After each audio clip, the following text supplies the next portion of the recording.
Hi guys, welcome back to my channel and to episode 4 of my new build garden transformation. In this video I'll show you how I lay a patio. Firstly, a refresh on my plot, a refresh on the extension I did to this part of the back garden. You can catch that in episode 2. The excavation of this area from episode 3 and the inspo for the patio. Much like you've seen up till now, I've never laid a patio before either, so I did some research online and then just gave it a go. Rather than buying a dumpy bag of dolomite, I searched Facebook Marketplace and found someone who was giving away spare dolomite left over from their own garden project. I jumped in the Jeep and made a few trips, shoveling the dolly into bags and pouring it out at my end. This was then compacted down with the borrowed whacker plate to make a solid base. During my research, I found some considerations to take into account before laying slabs next to my home. This included locating my damp-proof course and ensuring the slabs are laid at least 150mm away from it, and this will prevent moisture from outside rising up and into my home. I found a few ways online to locate a damp-proof course. The method I chose was locating a cavity vent, locating an air vent, and then the damp-proof course will be sat in the mortar between these two. The height of mine meant I couldn't have the raised patio I desired from the inspo, so I just improvised. So instead of buying sleepers to raise the height of the patio and separate it from the existing path, I just used CLS 2x4 timber. Of course, this is untreated wood, so to prevent rot in the future, I'll waterproof it and then later on we'll paint it with garden fence paint. Much to my surprise, my research taught me that I don't want a perfectly level patio. Instead, I should introduce a slight slope to encourage any rainwater to run away from the house. To achieve this, I want the spirit level bubble to sit on the line rather than be perfectly centred, and again, the same for the other direction. So you can see where the developer hasn't quite lined my path up flush there. For awkward cuts, I used a mitre box to saw the wood, and then I positioned a string line to guide where my slabs would be laid, of course keeping them at least 150mm away from the damp-proof course. The gradient away from my house was based on the slabs meeting the existing drain and my driveway block paving. In hindsight, I think this slope was too dramatic, but not too noticeable when you sat there today, so I'm definitely not in any hurry to relay it. Beautiful British summertime, highs of 21 degrees but constant rain. This meant I had to lay the patio in sections to avoid rainfall, darker nights, and of course working full time. I managed to lay the first two, but then the rain started. It's not that I'm bothered by a bit of rainfall, it's more so that it has the potential to wash the concrete out of the mortar before it sets. Luckily, as soon as the rain stopped, I then headed back out. This took a lot of willpower after sitting down, but I managed to lay another 5 slabs. Yes, I'm not the fastest, but I'm also mixing my mortar by hand in a bucket. Crazy, I know.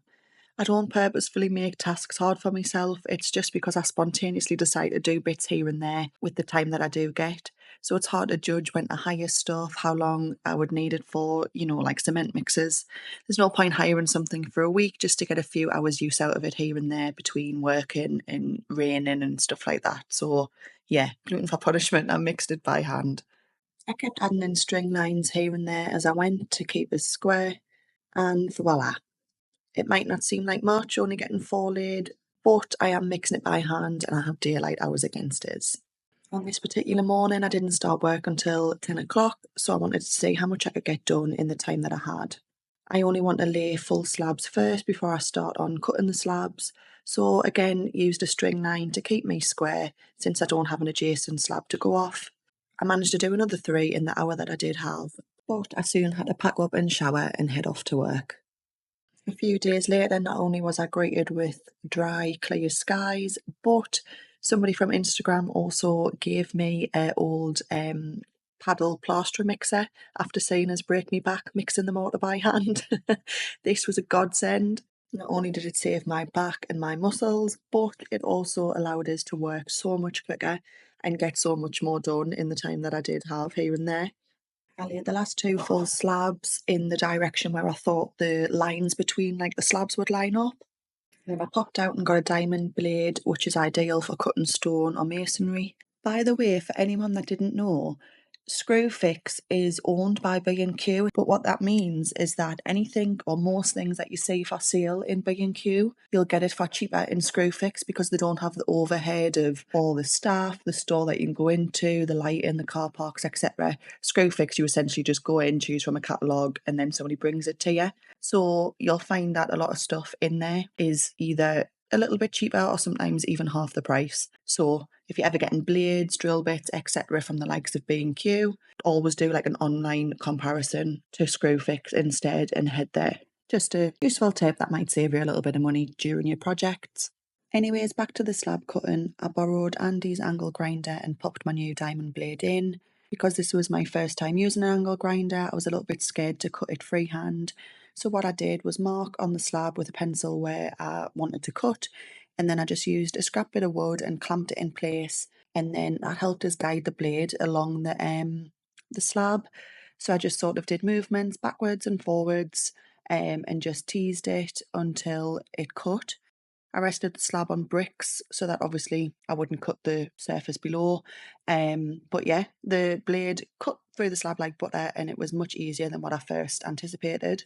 It is such dusty work though, so I wore protective goggles, a mask, and if I had them, I would have used sound defenders because it is really loud. Also, courtesy would just to be making sure that your neighbours didn't have clothes out drying or whatever, because they would get covered in dust. And tonight, Matthew, I'm going to be.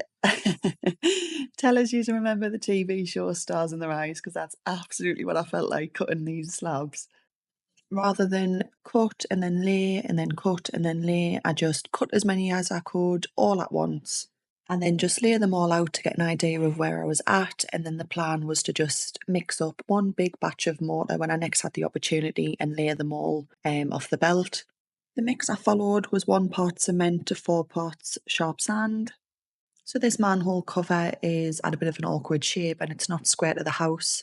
Pausing for a second, I now know that you can move the sort of manhole lids and covers any way you want. I kind of just need a bit of teasing, but at the time I didn't know that. So instead I used some cardboard and scissors to cut out a template first before putting that on the face of the slab and then cutting it.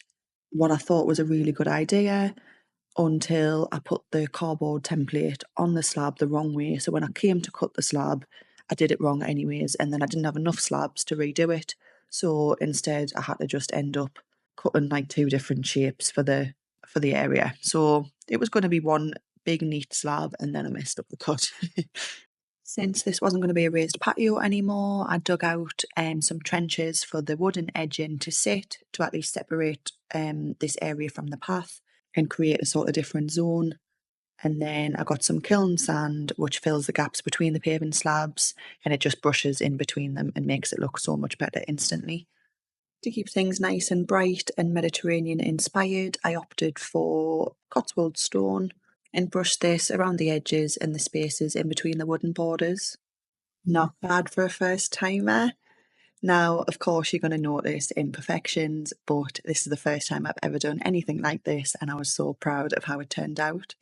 And then finally got round to trimming the fence post that I put up in episode 2, and I added some bamboo screening for a little bit for privacy and also to keep in with the Mediterranean theme. I already had this little parkside nail gun, but you don't need to spend money on one of these if you didn't want to. A staple gun works just as good to pin the screen into the fence. And I just kept repeating this until all areas of the fence were covered and then finished off by giving the bamboo a bit of a haircut. I then sealed the bamboo with the same sealer that I used on the 2x4 edging around the patio. I love how the bamboo looks against the Cotswold stone. And here's the end result. So for all the cuts that I did along the left side there near the path, somebody did then give us some advice on Instagram later to say to lay the patio first and then use your angle grinder to do the cuts so that it's perfectly straight.